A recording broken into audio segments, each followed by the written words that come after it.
आसमान एकदम साफ था, लेकिन कुछ ही मिनटों में काले घने बादलों ने सब कुछ ढक लिया।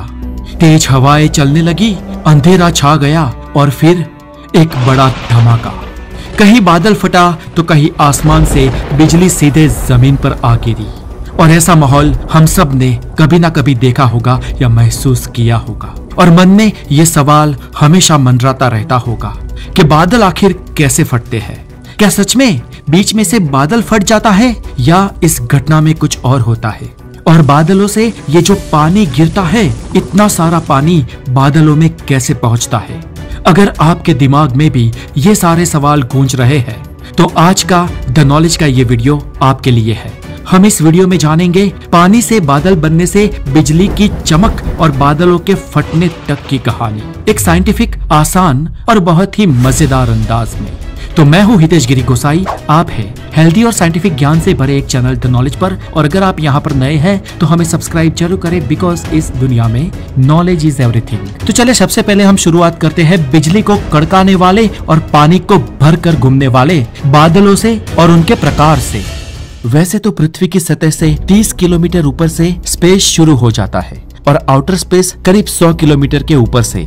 लेकिन पृथ्वी की सतह से जैसे जैसे हम ऊपर जाते हैं वैसे वैसे एटमॉस्फेयर के लेयर होते हैं और वातावरण के इन्हीं लेयरों में बादल तैरते रहते हैं। बादलों का पहला प्रकार है एल्टोस्ट्रेट्स क्लाउड। ये पृथ्वी की सतह से 2000 से 6000 फीट की ऊंचाई पर, यानी कि आधा किलोमीटर से 1.25 किलोमीटर के बीच तैरते हैं। ये बादल बहुत ही तेज गति वाले होते हैं और तीव्रता से अपना आकार बदलते हैं और बहुत जल्द ही बरस जाते हैं। दूसरा है एल्टोक्यूमुलस क्लाउड। एल्टोक्यूमुलस क्लाउड्स एल्ट्रोस्टेट्स के भाई जैसे ही होते हैं। वे भी 6000 फीट की ऊंचाई तक ही मंडराते हैं, लेकिन छोटे और सुनहरे किनारे वाले होते हैं। सूरज के प्रकाश में इनका रंग मनमोहक लगता है। तीसरा है साइरस क्लाउड। करीब 500 से 18,000 फीट तक तैरने वाले ऐसे बादलों को साइरस क्लाउड कहा जाता है। पूंछ के आकार के और भेड़ के ऊन के जैसे दिखाई देने वाले ये बादल कम घने होते हैं, इसलिए ये सूर्य प्रकाश को परावर्तित करते हैं। बादलों का चौथा प्रकार है सिरिक्यूमुलस क्लाउड और ये क्लाउड करीब 20,000 फीट की ऊंचाई तक ही उड़ते हैं, यानी कि पृथ्वी की सतह से करीब 6 किलोमीटर ऊपर तक। ये बादल बिखरे हुए और समुद्री लहरें जैसे होते हैं और ये छोटे छोटे बादल मिलकर एक बड़ा समूह बनाते हैं। पांचवा प्रकार है सिरोस्ट्रेटस क्लाउड। 20,000 से 43,000 फीट की ऊंचाई तक, यानी कि करीब 6 से 12 किलोमीटर की हाइट तक दिखने वाले इन बादलों को सिरोस्ट्रेटस क्लाउड कहा जाता है। ये बादल बहुत ही घने और फैले हुए होते हैं और इन बादलों के घिराव के कारण अंधेरा छा जाता है, मौसम गमगीन बन जाता है और इन बादलों के आधार पर भारी से अति भारी बारिश की आगाही की जाती है। अगला है क्यूमुलोनिम्बस क्लाउड। ये बादल आमतौर पर 1500 से 6500 फीट की हाइट पर उड़ते हैं, लेकिन कभी कभी ये 40,000 से 50,000 फीट की हाइट पर भी चले जाते हैं। ये बादल बिजली, तूफान और बवंडर के लिए जवाबदार होते हैं और इन्हें ममार्स भी कहते हैं। इन्हीं बादलों के आधार पर तूफान की आगाही की जाती है। दोस्तों, कुछ बादल बहुत ही नीचे होते हैं, इतने नीचे कि जिन्हें आप हाथ से भी छू सकते हो। जी हाँ, इन्हें हैज या कोहरा कहा जाता है। जमीन पर फैली धुंध या कोहरा भी एक बादल का ही प्रकार है। ये कोहरा जब ऊपर जाता है तब वो स्ट्रेट्स की कैटेगरी में आ जाता है।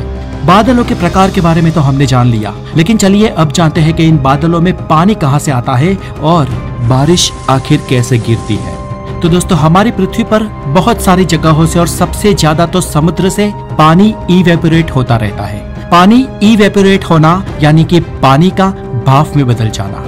अब जैसे हम सब जानते हैं, पानी पृथ्वी पर लगभग 3 स्टेट में मौजूद होता है। एक तो ठोस यानी कि स्नो, मतलब कि बर्फ के रूप में। दूसरा, पानी खुद अपनी ओरिजिनल फॉर्म में यानी कि लिक्विड के रूप में। और तीसरा, भाप के रूप में, जिसे हम गैस कहते हैं। अब जब पानी ठोस यानी कि बर्फ के फॉर्म में होता है और टेम्परेचर 0 डिग्री से ज्यादा होता है, तब वो लिक्विड के फॉर्म में आता है, यानी कि पानी बन जाता है। और इस प्रक्रिया को मेल्ट होना कहते हैं। और वापस जब पानी जम जाता है बर्फ के रूप में, उसे फ्रीज होना कहते हैं। लेकिन जब पानी यानी कि लिक्विड फॉर्म और ज्यादा गर्मी से इवेपोरेट होकर गैस में परिवर्तित हो जाता है, उसे इवेपोरेशन कहते हैं। और जब वो पूरा गैस इकट्ठा होकर ठंडे टेम्परेचर में फिर से पानी बन जाता है, उसे कंडेंसेशन कहते हैं। अब आप सोचोगे कि नॉर्थ पोल में, साउथ पोल में या कनाडा, डेनमार्क, साइबेरिया या नॉर्थर्न रशिया में बारिश या स्नो के फॉर्म में भी बारिश कैसे गिर सकती है, क्योंकि वहाँ पर तो ठंडा टेम्परेचर होता है। वहाँ पर पानी कैसे भाप बन सकता है, इवेपोरेट हो सकता है। तो दोस्तों, सूरज की रोशनी जहाँ तक भी पहुँचती है, हर वो जगह पर पानी इवेपोरेट होता ही रहता है। भले ही वहाँ पर पानी बहुत ठंडा हो, वहाँ पर गर्मी पर्याप्त ना हो, फिर भी पानी इवेपोरेट होगा। पानी गैस में तब्दील होता ही रहेगा और लगातार होता रहता है।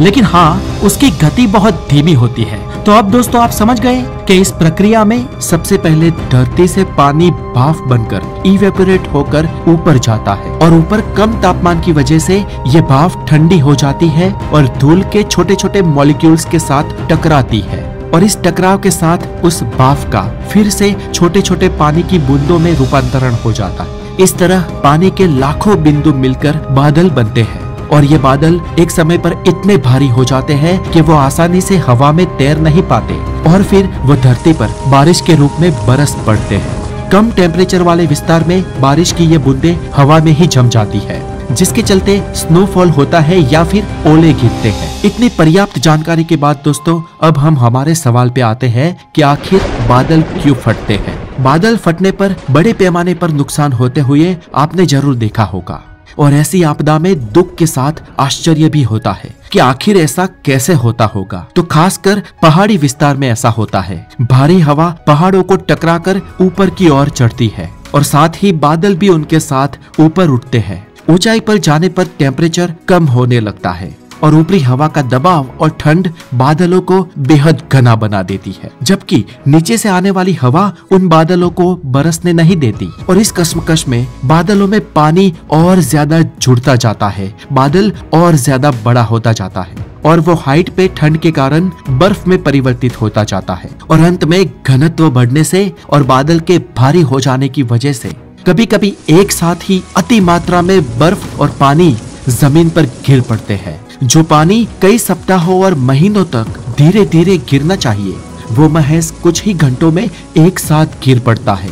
और इतने सारे पानी से कई सारे बड़े बांध टूट जाते हैं और अतिशय मात्रा में पानी चारों ओर कहर बनकर टूट पड़ता है, जिसे हम बादल का फटना या क्लाउड बस्टिंग कहते हैं। तो दोस्तों, आज के इस वीडियो में इतना ही। और आपके लिए खास बात ये कि दोस्तों, अगर आप डार्क साइकोलॉजी, साइकोलॉजिकल ट्रिक्स और ह्यूमन मोटिवेशंस के कुछ इन्फॉर्मेशन पढ़ना चाहते हैं, तो इस वीडियो के डिस्क्रिप्शन में दिए गए लिंक पे जाए और हमारी वेबसाइट hitesgiri.com पर जाकर इंसानी फितरत के बारे में सब कुछ पढ़ सकते हैं। तो दोस्तों, आज ही विजिट करें हमारी वेबसाइट को और बने रहे द नॉलेज के साथ। अपना बहुत सारा ध्यान रखें। Have a wonderful day. Take care.